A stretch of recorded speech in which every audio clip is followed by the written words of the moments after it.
venha viver para Águeda. Nós encontramos a sua casa de sonho.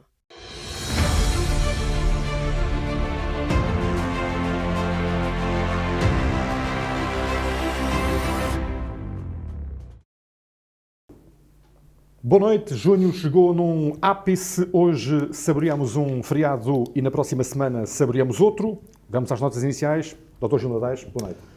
Boa noite, Jorge. Boa noite, Paulo. Boa noite a todos aqueles que nos veem. Pois eu hoje ia comentar o aparecimento de um cartaz político do Juntos por Águeda, em que, tanto quanto me é dado a saber, aquilo quererá representar uma coligação que existe entre o PSD e o Movimento Partido da Terra. Mas, pelo menos naquilo que eu tive a oportunidade de ver, nada faz refletir essa imagem, não é? E o PSD não aparece, o Movimento Partido da Terra não aparece. Aquilo que parece, não é? É que existe... Vamos, e agora, seriamente, existe aqui um esconder de algumas realidades que estão subjacentes àquela mensagem que penso que não favorece a transparência da política e aquilo que deve nortear a política. Ou seja, que os atos são claros, as mensagens são claras e assumem-se as responsabilidades para o bem e para o mal das ações que se têm. Aquilo que me deu para ver, mas com certeza que o Dr. Paulo Matos poderá estar mais inteirado deste assunto do que eu, é que os Juntos parece que têm alguma vergonha de estarem associados ao PSD. E o PSD também a mesma situação relativamente aos Juntos, porque não assumem esse casamento que, pelo menos fala-se, que irá acontecer. Por isso, acho que é um mau lançamento de uma campanha e de um ato político para o Conselho. Esse cartaz tem, num dos postes onde é fixado, uma placazinha do PSD a identificar a propriedade do outdoor. Não sei se reparou. Não reparei. É tão pequenino, é uma placa tão pequenina, mas ela está lá. Que eu não vi. Dr. Paulo Matos, boa noite. Qual é a sua nota inicial? Boa noite, Jorge. Boa noite, Gil. Boa noite às pessoas que acompanham este programa. Eu não sou, de facto, especialista em cartazes de campanha eleitoral. Não é o meu forte. Aliás, nunca fui. E, portanto, não faço ideia. Penso que hoje o marketing político tem variadas formas de atuar e poderemos, em relação a esse cartaz que eu ainda não tive a oportunidade de ver com detalhe, poderemos estar perante uma estratégia de marketing político e, portanto, não vejo que haja aí nenhuma maldade nisso, sendo certo que, volto a repetir, eu como não estou aqui em representação de partido nenhum, represento-me a mim próprio, nem de candidatura alguma, e, portanto, também estou de acordo que os cartazes devem refletir as realidades eleitorais, mas há estratégias hoje, quer dizer, há estratégias de marketing político que passam por querer dizer alguma coisa nada dizendo. E, portanto, pode ser uma primeira fase, depois pode vir uma segunda fase e uma terceira. E também ninguém está à espera que os programas eleitorais se definam através de cartazes. Os cartazes são para dar a conhecer as pessoas que são candidatas e alguns lemas. Por exemplo, o PS tem outra vez no caminho certo. E porquê? Andaram no caminho errado durante 16 anos, 12 mais 4, e vão finalmente apostar num caminho certo. Enfim, os cartazes têm sempre leituras várias que nós não podemos descrutinar à partida. Mas a minha nota inicial não é para a campanha eleitoral, é para o estado lastimável em que está a autoridade do Estado em Portugal. Com esta questão do jogo da final da Liga dos Campeões no Porto, mais uma vez ficou a nu a irresponsabilidade dos nossos governantes em lidar com a lei. E vamos lá ver.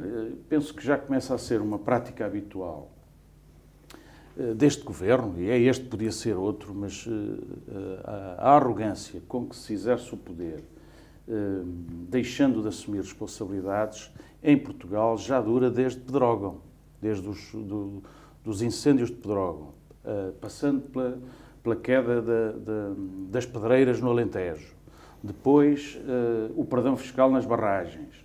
Enfim, qualquer desgraça que acontece neste país, os poderes não assumem a sua responsabilidade e começa a ser já uma situação absolutamente insustentável da existência de protagonistas políticos, como é o Ministro da Administração Interna, o inefável Cabrita, que de erro em erro vai acumulando irresponsabilidades várias e ainda tem o respaldo do Primeiro-Ministro dizendo que é um ministro exemplar. Bem sei que os Primeiros-Ministros não têm que atuar em função da pressão da opinião pública nem dos jornais, mas começam a ser, para já não falar no caso do CEF no aeroporto e de outras diatribes do nosso Cabrita, em particular também agora coadjuvado pelas autoridades de saúde que acham que não aconteceu nada de grave no Porto, nomeadamente a Diretora-Geral de Saúde, a Ministra da Saúde no dia seguinte aos acontecimentos do Porto, dizendo que temos que aprender com os erros, toda a gente alija responsabilidades e ninguém acha que tem culpa numa situação destas. Porque o turismo justifica tudo. Ora bem, eu acho que o Portugal precisa de turismo, mas não é de turismo a qualquer preço. Nós, até pode ter sido contraproducente esta imagem que demos ao exterior de um país que não cumpre regras, de um país que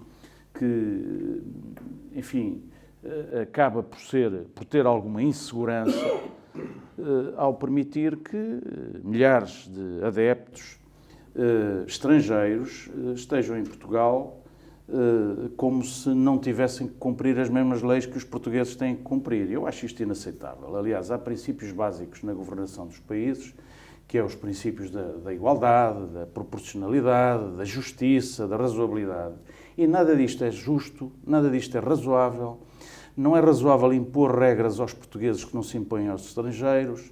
E, enfim, isto é uma típica situação que se vai repetindo de mau exemplo de governantes que eu espero que tenha consequências eleitorais, porque é aí que se faz o julgamento dos políticos, é nas eleições. Muito bem, vamos aos temas da semana. A Assembleia Municipal de Águeda reuniu no início desta semana para debater o estado do Conselho. Dr. Sr. Dadares, viu a sessão? Não, Jorge, mas antes gostaria de falar aqui um pouco sobre aquilo que aconteceu no Porto. Eu acho que o erro não foi do Ministro Cabrita.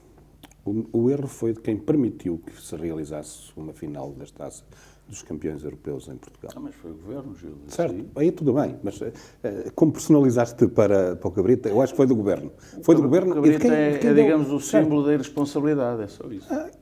Eu não sei qual é o papel dele depois na autorização de que se realizasse aqui, porque se foi dado como um facto consumado... Superintendente sobre as polícias. Reparemos-nos que já antes... Exato, mas reparemos que já receberam antes... ordem para não serem muito Já lá vou. maus com os ingleses.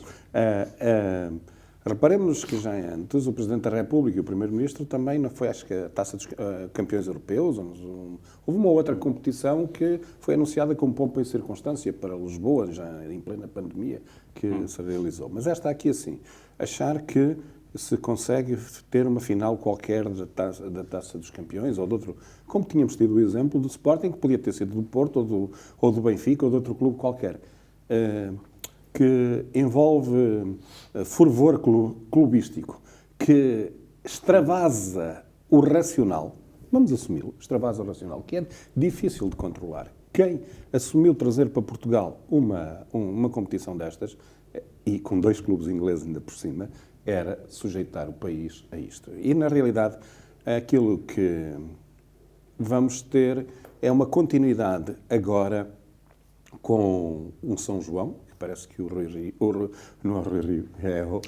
Moreira já disse que ia fazer. E o Santo António. E um Santo António. Vamos ver como é que vai ser.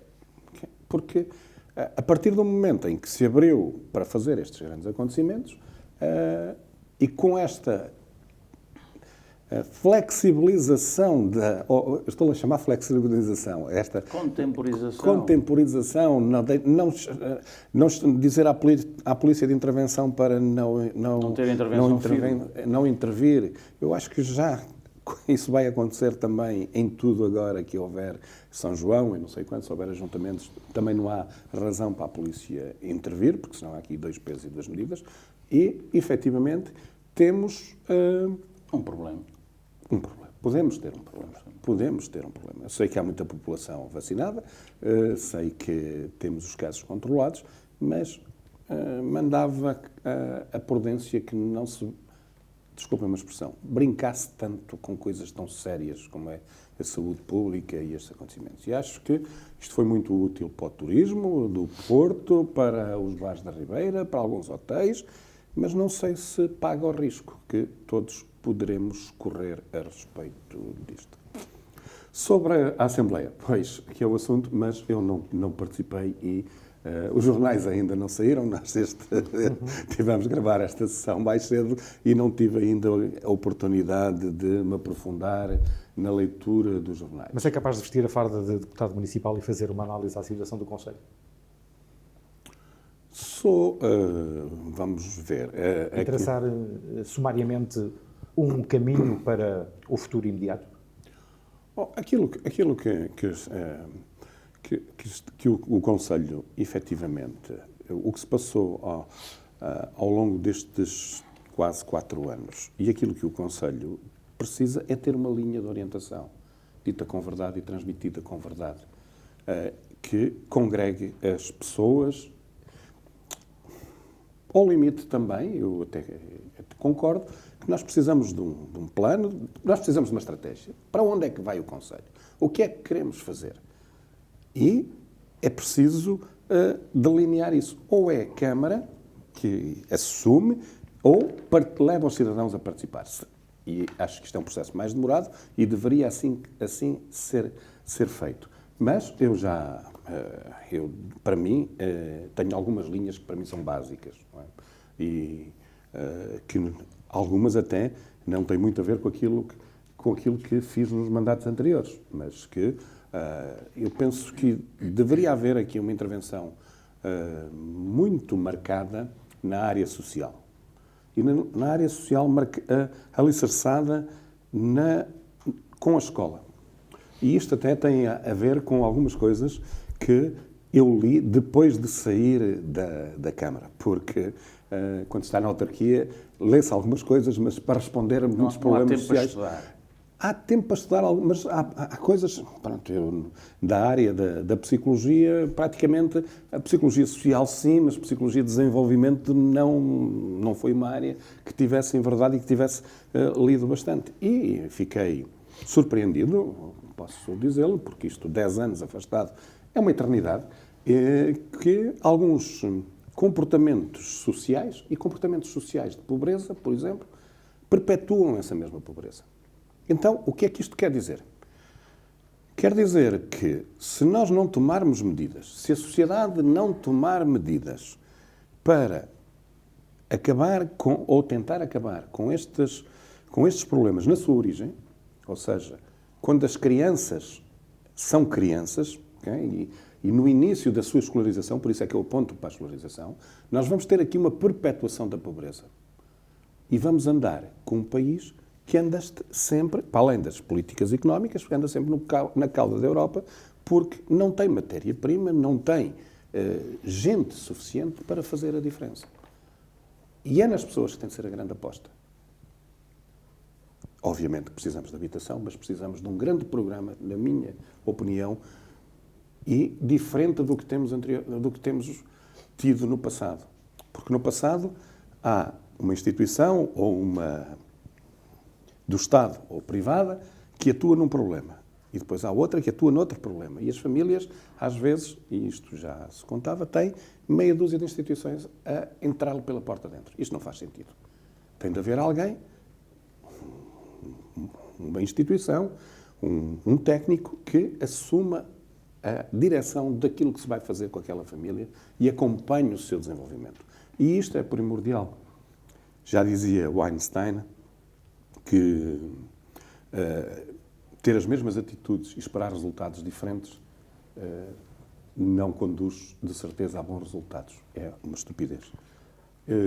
Aquilo que há a fazer, efetivamente, é alterar, na minha perspectiva, alterar a metodologia. Atuar nas causas e no início das causas. E esse penso que era um dos grandes focos que se deve ter.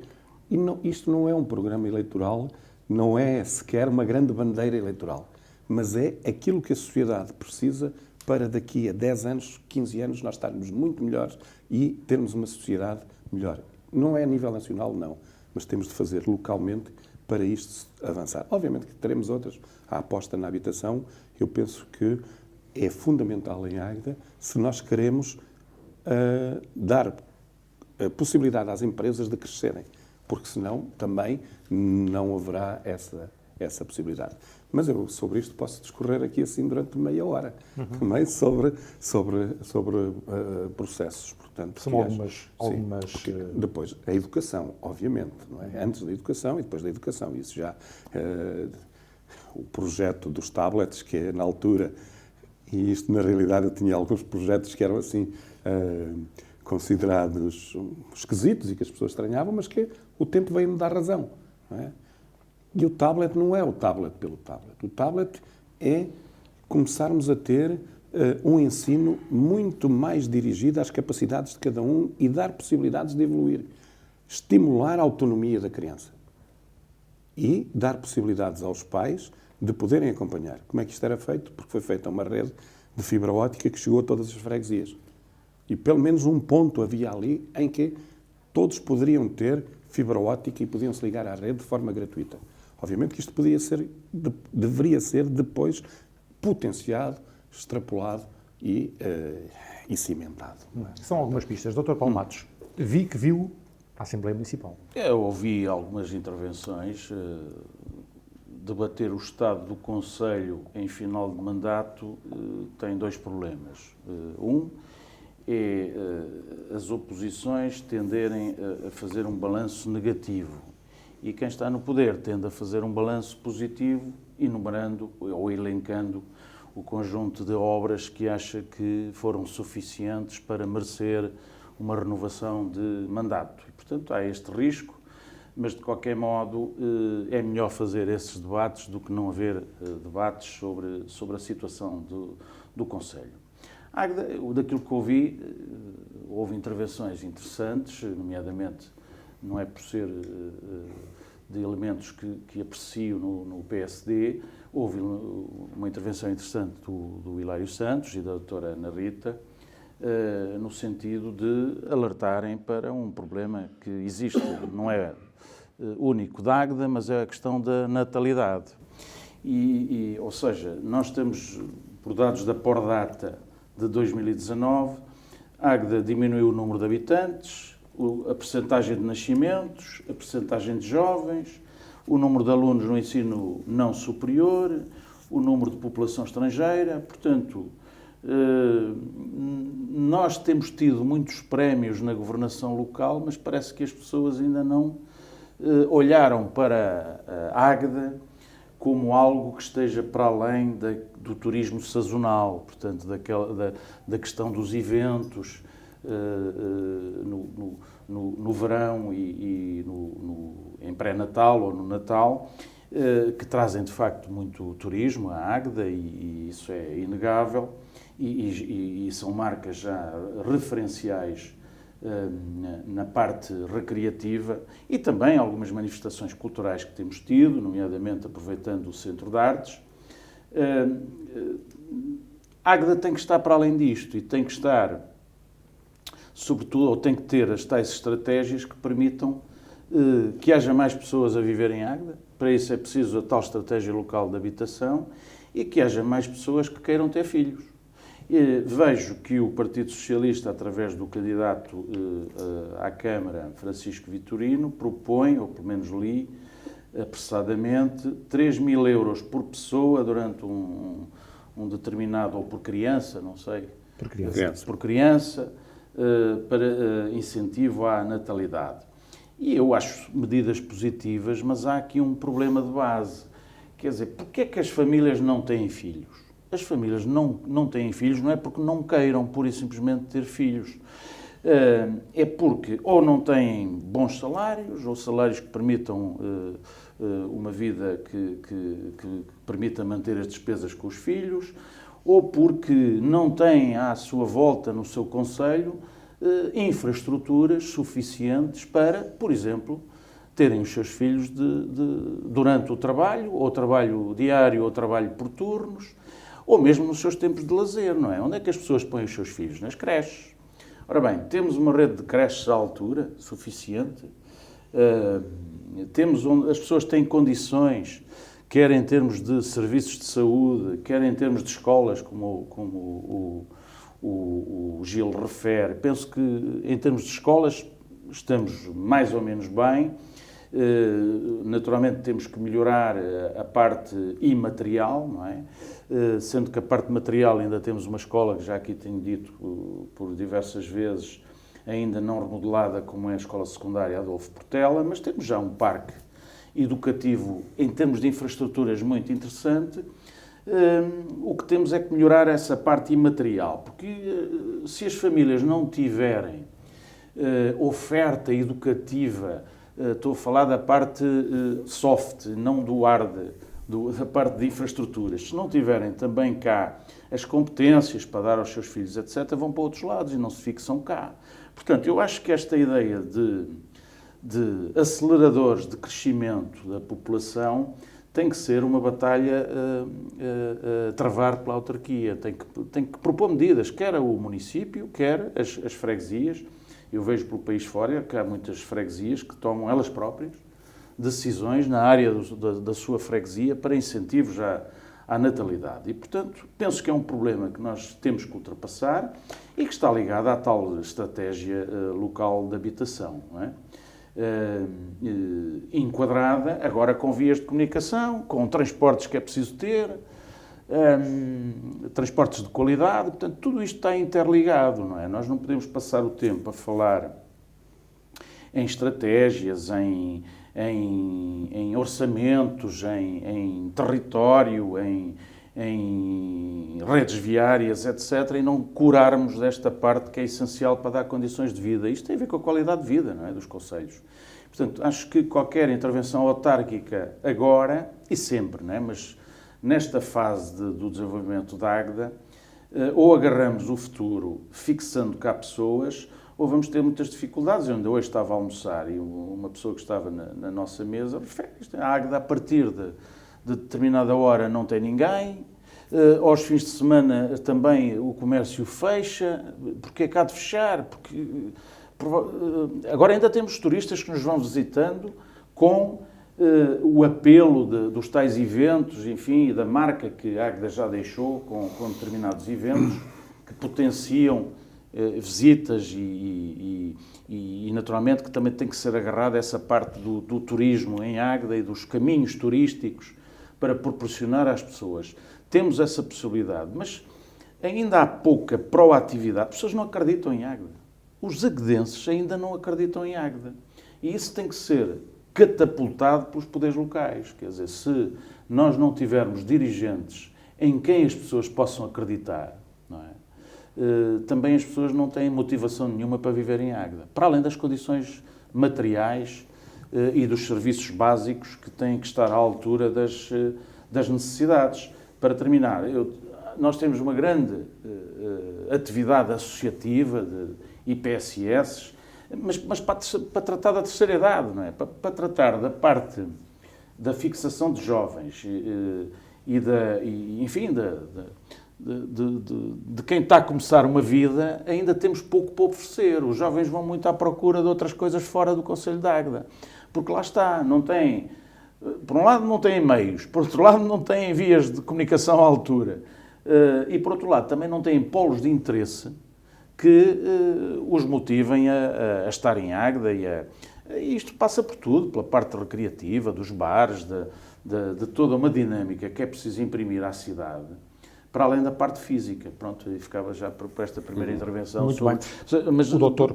Terminando o estado do Concelho, houve quem falasse nisto, Houve quem também se esquecesse daquilo que não foi feito, também podemos ir já falar do que não foi feito.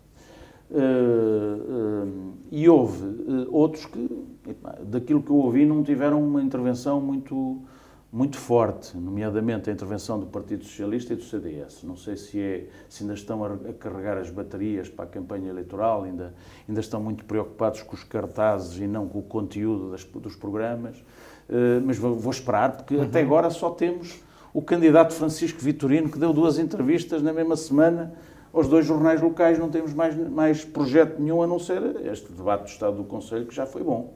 E avançou, para início de conversa. E avançou com esta ideia, o tal plano de apoio à natalidade e à infância, com um pacote financeiro de 3 milhões de euros em 4 anos. Sim, não é a primeira vez que isso é dito. Aliás, já se fala em natalidade aqui. Eu lembro que já no tempo em que a doutora Paula Cardoso foi candidata à Câmara, ela tinha como medida essencial no seu programa os incentivos à natalidade. Portanto, mas depois anuncia-se nos programas e não se faz nada.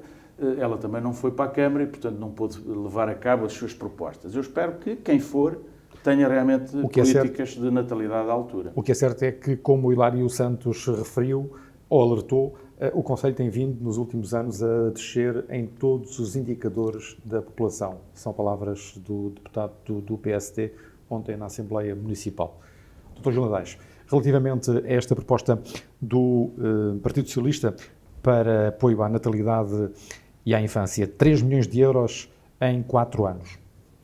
Antes de abordar essa questão, eu queria só aqui referir que, efetivamente, e talvez não tenha sido bem explicado na altura, e foi motivo de críticas, mas isso estou perfeitamente à vontade, a ideia de concentrar as escolas em ter polos e deixar de ter as escolas pequeninas tinha um objetivo: dar a todos os alunos as mesmas condições de ensino e aprendizagem. Onde é que isto divergia? No professor. Porque o professor é um elemento fundamental. Eu acho que os computadores fazem falta, mas mais falta do que um computador, faz falta um professor. E um bom professor ainda mais, não é? Portanto, mas também fizemos algumas ações de, juntamente com a escola, promovermos, apoiarmos o desenvolvimento das capacidades dos professores. Porque entendemos que as condições físicas são importantes, mas queríamos, de uma vez por todas, libertar o estigma da educação. Eu ando numa escola de segunda. Não, as escolas estão todas ao mesmo nível, equipadas todas da mesma maneira, com as mesmas condições. O que é que difere? Os alunos e os professores.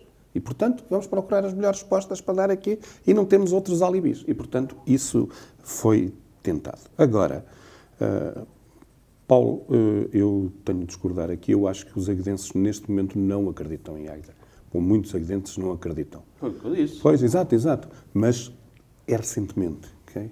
Porque eu tive pessoas, muitos empresários, a acreditarem naquilo que se fazia e naquilo que se catapultava o Conselho.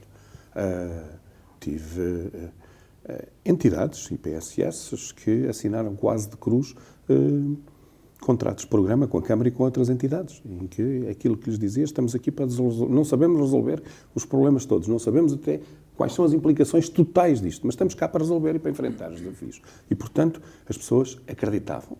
Agora, e isto devido à área em que me ocupo, na área empresarial, é notório, portanto, este afastamento. Agora, sobre as políticas que o Francisco Vitorino veio apresentar, eu penso que são políticas positivas e vêm com um envelope financeiro grande. Eu só esperava que fosse necessário esse envelope financeiro, porque eu acho que não vai ser necessário esse envelope financeiro. Isto porque não vamos ter tantas crianças a nascer aqui assim e a desenvolver-se, não vai ser possível ter tantas como aquilo que para abranger toda essa verba. Mas acho que são medidas positivas, a par de outras que têm de ser feitas, não é? Portanto, embora seja um volume financeiro grande, a 4 anos não é nada de que o Orçamento da Câmara não possa ter, e um bom incentivo. Obviamente, como disse o Paulo, para juntar a outros que é preciso ter, e a habitação aqui torna-se imensamente necessária. Mas, e abordando também o outro assunto, São múltiplas as razões porque as pessoas deixaram de ter filhos. E isso poderemos elencar, é uma lista enorme. Não é? E eu penso que uma delas tem a ver com a não adaptação aos tempos atuais. Os tempos atuais são de... Individualismo também. Muito individualismo, sim, mas os tempos atuais são muito fluidos, são muito inseguros, não há... antigamente não há segurança. As pessoas não sentem essa segurança. Nós estamos, na minha opinião, estamos numa época de charneira, porque a insegurança vai ser o dia-a-dia de todos nós no futuro. Porque a forma como a tecnologia está a evoluir, as relações estão a evoluir, tudo isto vai estar cada vez mais instável e o progresso vai se impor tanto que causa estremecimento às pessoas e não, as pessoas vão viver num estado de desconforto quase permanente. Depois também tem outra coisa. Se colocarem as suas aspirações a um nível muito alto, então vão sofrer muito. Se não coordenarem o seu nível aspiracional com a sua realidade, então aí entrarão muitos ansiolíticos e muitos psicólogos para tentar resolver as depressões. Por isso, há aqui um misto que se está a potenciar, e isto não tem a ver só não tem a ver com Agda, não tem a ver com Portugal, é genérico, em muitos países do mundo das sociedades. Assim, o bem-estar não é tanto quanto as pessoas imaginam neste momento. É que, para o futuro. Pois, mas nós nunca vivemos tão bem como vivemos hoje. E, no entanto, estamos muito insatisfeitos. Uma parte vive bem. A grande maioria dos cidadãos nunca viveram tão bem como vivem agora. Os frutos da globalização. Exatamente. A sociedade tem evoluído. E eu, algumas vezes, dou-me a olhar para os telejornais para aquilo que está aqui a passar ao nosso lado em Marrocos, em Ceuta. Sim. Okay. Miúdos que vêm a nado não sei quantos quilómetros porque não têm o mínimo de esperança de vida. Okay? Na Europa e em Portugal não é nada disso que se passa. Nós até temos, e comparativamente a outros países, por exemplo, aos Estados Unidos, os Estados Unidos, em termos de política social, é terrível, comparado com a Europa. A Europa é muito melhor. O Estado social que temos na Europa é fantástico. É fantástico. Se me perguntarem se queria viver nesta área, e sobretudo nesta área, mas se queria viver nos Estados Unidos ou na Europa, eu queria viver na Europa. Claro, mas depois põem-se problemas de sustentabilidade desse Estado social. Mas temos de o ver. Mas temos de ter economia para... Temos de ter economia e temos de caminhar. Há aqui, por exemplo, isto pode ser muito controverso, o que eu vou dizer. Eu penso que fala-se, e os partidos de esquerda defendem um emprego seguro, um emprego para toda a vida. Eu penso que não. Mas defendem, os partidos defendem isto. Aqui é um emprego. Aquilo que tem de haver é uma boa segurança social para apoiar a pessoa quando não tem essa porque as empresas também têm ciclos. Quem cria a boa segurança social é a economia. Exato.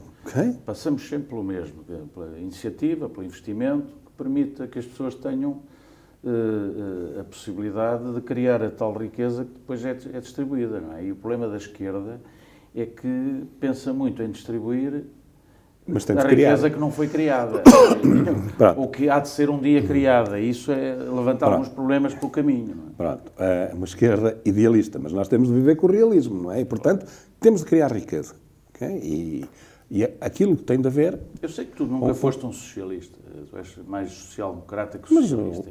E isso é uma ideia social-democrata, a ideia de que não se pode distribuir a riqueza que não se cria. Mas vamos lá ver. Mas o socialismo também bate nos mesmos princípios da social-democracia. O socialismo será a social-democracia que cria condições de igualdade para as pessoas. Certo.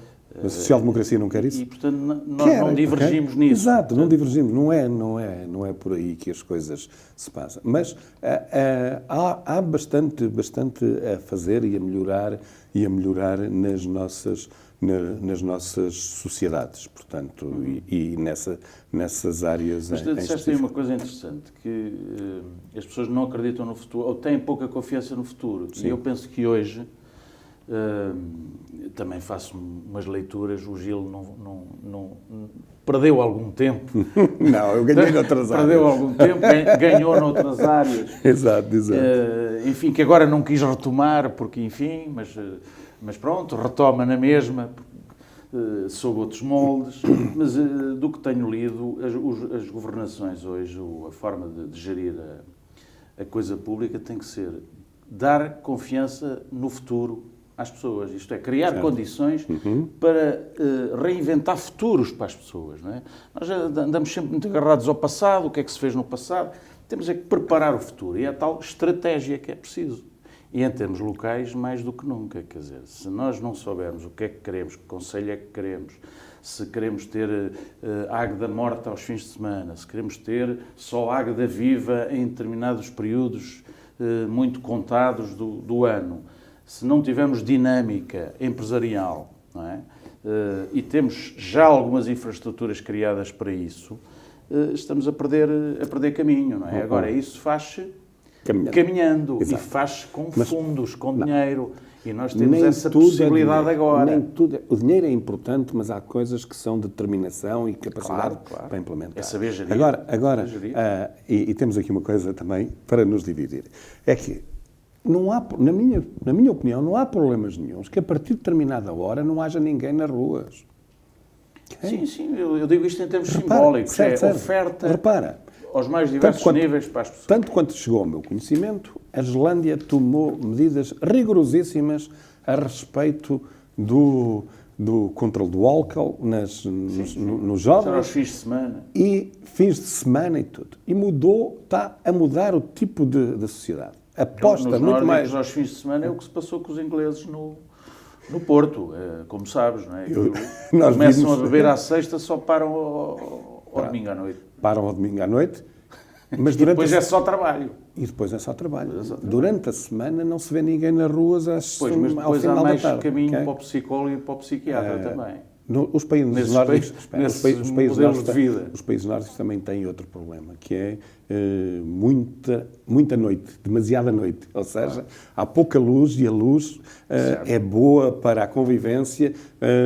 Todos nós nos apercebemos, ou se nos apercebemos, alguns pelo menos, podemos tomar nota, naqueles dias taciturnos, assim, cinzentos, às vezes andamos um pouco em baixo, até nem nos sentimos muito bem, e essa influência sente-se. E eu tive a oportunidade, nesses países nórdicos, portanto, de conferenciar lá com o responsável de uma organização, que ele próprio dizia que tinha dificuldade em recrutar pessoas, europeus mais do Sul, porque eles tinham dificuldade em passar um inverno em que só tinham 3 horitas ou 2 horas de lusco-fusco, nem sequer era sol. E, portanto, isto é difícil e é extremamente depressivo. Mas pode-se alterar a sociedade. Eu, sinceramente, pode ser a questão da idade, mas discotecas que abrem às 4 da manhã... É um modelo de vida pouco interessante, é verdade. Não sei. Aos nossos olhos. Pronto. E de acordo com a nossa idade, não é? As coisas... Pronto. É questionável, no mínimo. E devia ser questionável em termos de sociedade. Que sociedade é que queremos e que sociedade é que vamos criar e que vamos deixar de desenvolver. Relativamente a novidades desta Assembleia Municipal Extraordinária, temos que, relativamente ao traçado da ligação Águeda-Aveiro, o Presidente da Câmara deu a indicação de que terá 2 saídas e entradas, uma na zona de Eirol, junto ao aterro da Ersuc, e outra no nó de Oliveirinha. Portanto, ficarão à bica da ligação à autoestrada e da ligação à A17. Outra novidade é que, relativamente às obras no Hospital de Águeda, há um terceiro empreiteiro disponível para avançar com as obras de requalificação do serviço de urgência básica e, relativamente à tão badalada questão da habitação, Jorge Almeida disse que está a ser ultimada a estratégia local de habitação para o município. Dr. Paulo Matos, de uma assentada, quer referir-se a estas três novidades, por assim dizer? Não, eu essa parte do Agro de Aveiro eu não conheço os detalhes. Deixa-me só dizer uma coisa sobre isto. Não seria bom o Sr. Presidente da Câmara mostrar essas coisas todas? Estou de acordo com isso. Porque é Estou de que acordo com isso. não podemos saber? É que aquilo que se começa a constar é que existem aí uns interesses nos terrenos que andam para aí a ser negociados já no futuro traçado. Pois, essa parte não sei. Mas o que eu queria era ver, falar disso. queria Não ver vale a pena. uma exposição, E- ou no Mesmo que fosse um ano nos de projeto. passos do Conselho, ou onde quer que seja, uma apresentação pública do que se pretende ou do que está em curso no Agro de Aveiro. Não sei se há tempo para isso ainda antes das eleições, porque depois também pode ter leituras de que se está a fazer campanha eleitoral, sabe-se lá, mas com verdade dizer exatamente o que é que está previsto para que os cidadãos possam... Porque é fulcral, eu continuo a achar que para esta estratégia da habitação, de fixar pessoas, de termos aqui polos de interesse que sejam alternativos relativamente a Aveiro e aos outros concelhos limítrofes, é importante ter uma boa via de comunicação, que isto é inquestionável, ninguém questiona isto. Agora, para futuro e para o desenvolvimento económico, também acho que é importante a tal ligação à autoestrada. Agora, se me dizem que através da EIROL ou através de uma possibilidade de ligar à A17, que por seu turno liga à autoestrada, nós temos sempre possibilidade de chegar à autoestrada. Desculpa, temos Agora, sempre. não vai ser tão direto, não é? E nem sei se nos próximos tempos vamos ter capacidade para conseguir isso, porque pelo plano de recuperação e resiliência não conseguimos, porque Bruxelas deu um corte grande nas vias de comunicação. Numa altura em que, curiosamente, os Estados Unidos estão a apostar em vias de comunicação outra vez, em infraestruturas, etc. Investimento público por essa via. Mas na Europa, como é preciso manter a sociedade do bem-estar e o Estado social, o dinheiro não chega para tudo, não é? Mas, de qualquer modo, se houver... Porque esta ligação à Aveiro parece que é em perfil de autoestrada, não é? Sim. Portanto, não é uma estradazinha. E, portanto, tem duas vias para cada lado, penso eu. Mas, se fosse, de facto, publicado, eu estou de acordo com isso. Eu, sobre estas coisas, e o Sr. Presidente a falar, eu só vendo, não é? Porque ele já nos habituou a dizer bastantes coisas e depois não se confirmarem. E, como tal, essa ligação por EIROL, não sei por onde é que é, não desconheço, mas isto dá sempre para ligar à autoestrada. Nós podemos chegar à rotunda por aquilo que sei. Podemos ir de bicicleta. Exatamente. A de bicicleta com duas vias de autoestrada não é adequado, não é? Portanto, Esta semana comemora-se o Dia Mundial da Bicicleta. exatamente. E Dia há 3. um congresso qualquer em Também, Barcelos. Vais lá? Pois, Ou é também através lá- de Zoom? Também lá vou. Sim, senhor. E temos o Grande Prémio à Bimota também. E também temos o Grande Prémio à Bimota. Portanto, as bicicletas estão muito, muito em cima. Mas estávamos aqui a falar de carros, não é? Carros. Pronto, e de carros. Obviamente, pode chegar perfeitamente à rotunda das feiras e depois inverter para a A25 e vem-se apanhar a Estamos aqui autoestrada. a fazer Portanto, adivinhações. é que não vale a pena. Basta... Podíamos ser claros Claro. e O ter que Jorge estas Almeida, coisas. Almeida disse ontem na Assembleia Municipal foi que a Via Rápida terá ligações às autoestradas, é uma expressão do Presidente da Câmara, e duas saídas-entradas, uma na zona de Eirol e outra no nó de Oliveirinha. Tem, para servir a população de Eirol e a população de Oliveirinha, de certeza absoluta. Porque aquilo que está previsto... Portanto, está implícito que Desculpa. não terá nenhuma saída nem nenhuma entrada em território de Águeda. Não. Sim. Não terá. Agora, aquilo que está previsto pelo município de Aveiro é que a ligação até Águeda, a ligação Águeda-Aveiro, está desenhada pelo município de Aveiro, tanto quanto é do meu conhecimento. Já foi desenhada. Porquê? Aveiro tem de resolver o problema de Eirol, Eixo e de Azurba. Mas, ó Gil, eu posso interromper. tu no Partido Socialista tens a possibilidade de internamente pedir ao Ministro... Desculpa, mas eu não ao sou do Ministro. Partido Socialista. Mas Desculpa. estás numa Está bem. candidatura que Eu estou numa internamente tens condições numa para candidatura. nos ajudar a esclarecer isso. Estou a dizer no sentido positivo, Tá bem, era o que eu faria. Certo, ok. Eu queria saber o que é que se passava. Paulo, agora deixa-me ter um bocadinho de veneno. Candidato apoiado pelo teu partido, podias-lhe dizer, podias fazer-se chegar à estrutura do partido também, que ele ter lá os desenhos pode Igualzinho. Pode igualzinho. Então, Pronto. mas Ok? Quer chegar aqui primeiro com o mapa do Águeda Aveiro, tem um prémio. Eu não prometo. Tu tens um ministro. Eu não prometo. Mas a possibilidade de chegar ao ministro. Mas eu penso que... Eu só tenho a possibilidade de chegar ao Presidente da Câmara de Aveiro. Quem tem isto é... Não, ao Sr. Presidente da Câmara de Águeda, então agora...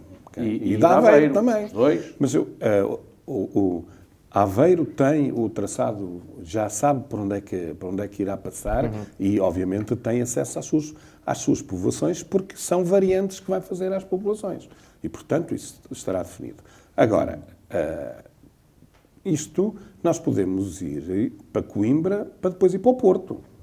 Isso não tem problema nenhum. Dá tudo acesso. Okay? Basta saber se é um acesso razoável ou se não é razoável. Muito bem, vamos para as notas finais desta primeira edição de junho. Dr. Gil Nadeiros.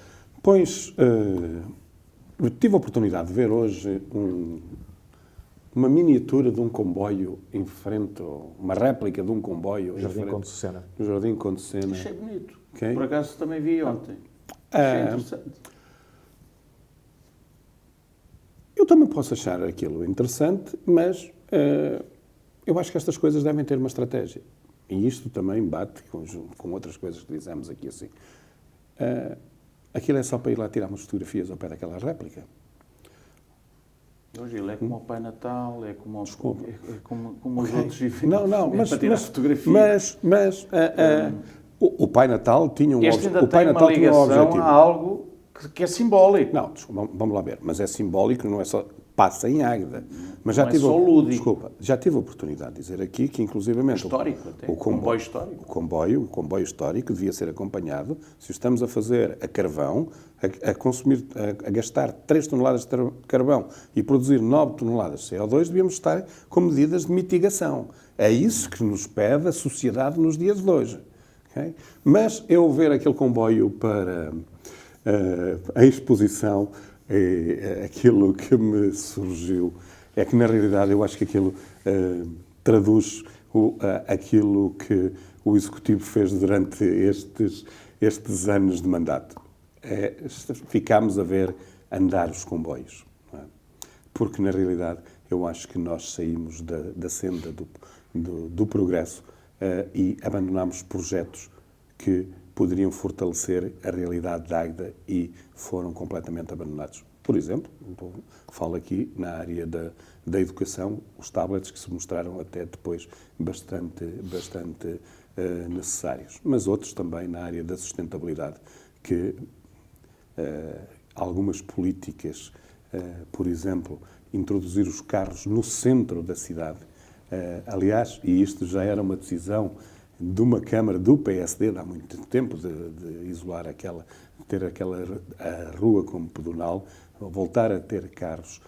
Portanto, são decisões que vão contra tudo daquilo que se faz de mais moderno em todas as cidades que eu conheço e que eu tenho conhecimento deste país. Portanto, acho que foram 3 anos a ver andar os comboios, e aquele comboio histórico é, na realidade, um bom símbolo da história que passou, mas eu gosto mais dos símbolos do progresso e da evolução, porque nós temos de nos afirmar olhando o passado, mas projetando o futuro. Dr. Paulo Matos. Uma nota final, acho que não quero mais falar numa lei que saiu a 17 de maio, a Lei 27 de 2021, que trata da Carta dos Direitos Humanos na Era Digital. Nós sabemos que estamos nesta era, ou pelo menos a entrar nela, e sabemos das situações nefastas que esta situação pode trazer para os direitos à privacidade, à proteção dos dados e a outras investidas da criminalidade, da cibersegurança, sabemos isso tudo. O que não tínhamos ainda, pelo menos os que andam distraídos não tinham ainda percebido, é que este poder que temos em Portugal está muito apostado em controlar o Estado. Eu estou a falar do Estado, não estou a falar deste governo em particular.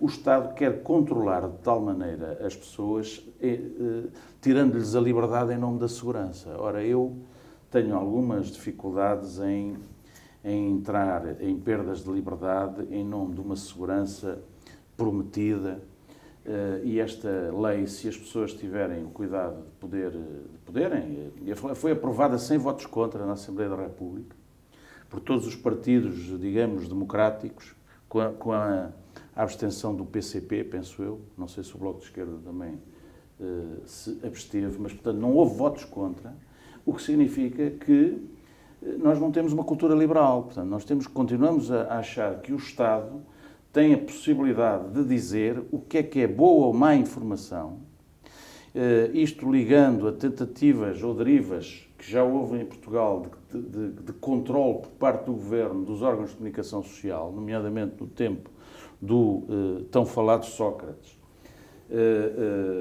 E, portanto, derivas perigosas essas que têm lugar também nesta lei.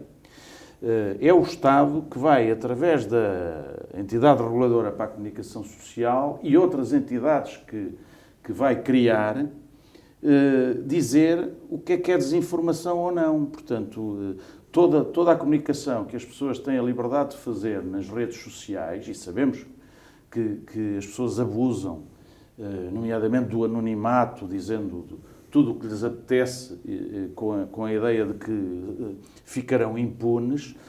Ora, não ficam nada impunes. Há legislação para isso, já prevista na legislação penal, e, portanto, isto é mais uma lei que ninguém percebe, ainda falta a regulamentação, mas ninguém percebe muito bem como é que vai ser o Estado a dizer o que é que os cidadãos podem dizer ou não. Portanto, se isto não é censura no século XXI, uma nova forma de censura, o que é isto?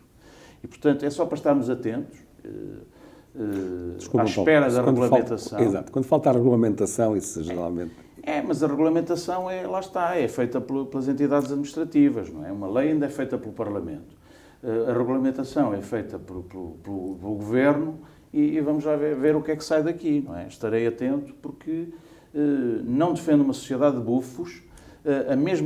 Esta mesma sociedade, ou este mesmo poder que publica uma lei desta natureza, permite que um Rui Pinto qualquer tenha mais poder do que o próprio Estado e cometa crimes que violam direitos que estão nesta Carta